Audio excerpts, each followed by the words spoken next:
Ang buo ng dokumentaryong ito, kasama na ng konklusyon, ay mailalahad sa mga sumusunod na pahayag. Una, we can justify gender roles and stereotypes kung bakit meron tayong ganito.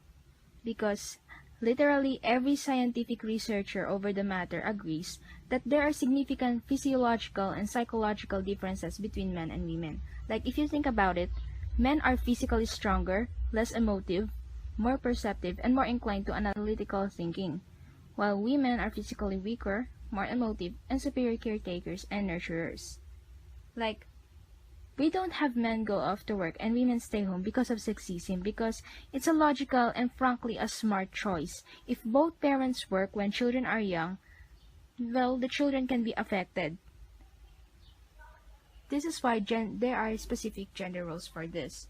Like both men and women should be responsible for parenting of their young. Second, if we are talking about the Philippine scenario, Our lack of success of improving gender relations in the Philippines has to do partly with the fact that we pay more attention to women and girls and not given enough help to Filipino men and boys who need it more.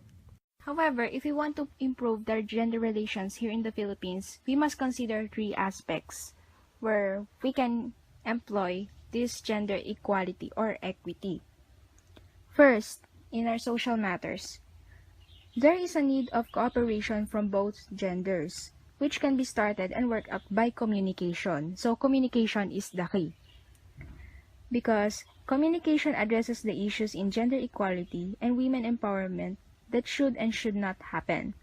Men should not continue to adopt the patriarchal system should there be sex equity in the Philippines. There is a need for equal structures and relationships and socialization towards gender equality. Now, regarding politics, the World Economic Forum 2016 report stated that the Philippines have significant improvement in political empowerment due to a higher number of women officials in the government.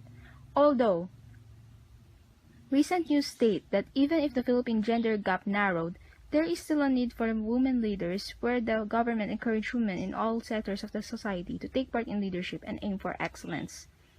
There is a need for men and women within the gender and development movement to continuously interrogate their motivations and political bases and economic rewards for doing what they are doing.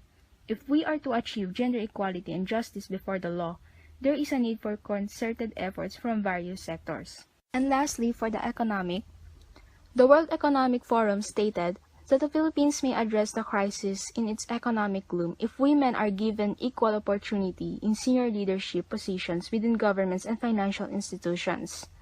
Gender equality as a good goal of its own is also a smart economic, resulting in higher productivity and incomes which will reduce poverty, promote better investments, and improve decision-making quality.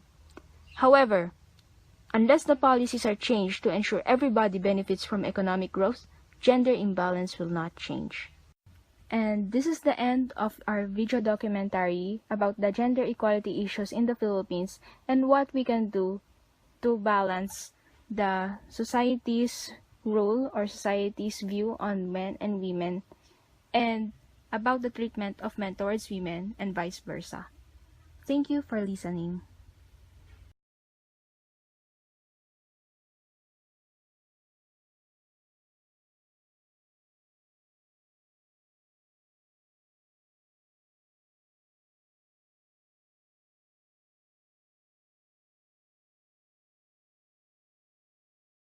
Created using Powtoon.